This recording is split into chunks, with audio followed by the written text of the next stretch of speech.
برادر عزیز سوال کرده که السلام علیکم داملای محترم، التماس به همین سوال من جواب گردانید.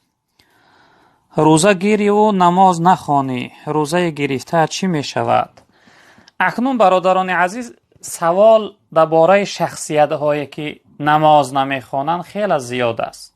یعنی این سوال هم همون دلالت داره که انسانی که روزه می گیرد و نماز نمی خواند، وقتی در برابر البته در برابر روزش خداوند اجر ثواب براش میده، اما بی نمازی این بدترین گناه است برادران عزیز. از همه سختترین، از همه بدترین گناه ها گناه بی نمازی هست. تاریک الصلاة میگویند، ترک کننده نماز. هر انسانی که حتی در یک روایت پیغمبر بزرگوار گفتن که هر انسانی که نماز یعنی قصدن ترک کنه، فرضش ندانه و نخوانش، وای کافر میشود. یعنی انسان نماز فرض ندانستن، نماز قصدن ترک کردن، انسان به حالت کفر میبره. برادران بزرگواری من، پیغمبر بزرگوار صلی الله علیه وسلم پرسیدن که ای الاعمال احب الی الله. این حدیث هم بخاری هم مسلم روایت که حدیث متفق علیه است از حضرت عبدالله ابن مسعود رضی الله تعالی عنه. پیغمبر بزرگوار گفتن از همه دوست داشته ترین عمل ها در نزد خداوند کدام عمل هست؟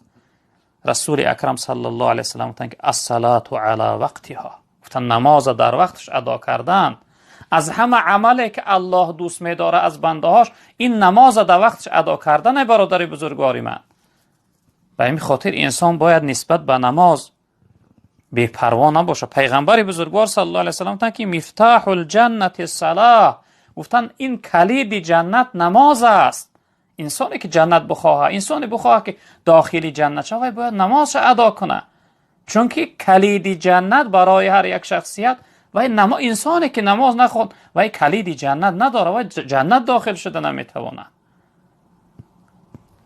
در روایت دیگر که ابو داود و ترمذی و نسائی روایت کردن از حضرت ابو هریره رضی الله تعالی عنه، حضرت میفرماید که سمعت رسول الله صلی الله علیه و سلم یقول، میگه من شنیدم که پیغمبر بزرگوار صلی الله علیه و سلم میگفتند ان اول ما یحاسب به العبد یوم القیامه من عمله صلاته. گفتم پیغمبر بزرگوار گفتن که یکمین چیزی که در روز قیامت خداوند از بندش میپرسه این نمازش است. یکمین چیزی که در روز قیامت از بنده پرسیده میشود نماز است. شیخ عطار میگه روز محشر که جانگداز بود، اولی پرسیش از نماز بود. یکم چیزی که در قیامت خداوند میپرسه ای نماز است. حضرت گفتن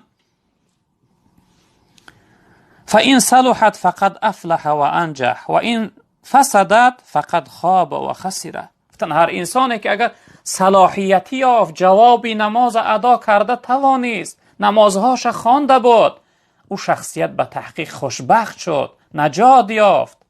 اما هر شخصیتی که فاسد کرد، نماز قضا کرد، نماز نخوانید، جواب نماز ادا کرده نتوانست در نزد خداوند، او شخصیت به تحقیق بدبخت خوار شد، رسوا شد. به این خاطر برادران بزرگواری من، حرکت کنید نسبت به نماز بی پروا نباشه. نماز یگان حالت نداره که از روی شخصیت مردینه ساقط شود. بله زنها را حالتی یعنی کسل زنانه شد، حیض دیدن، نفاس، خداوند از روی اونها نماز برداشته است.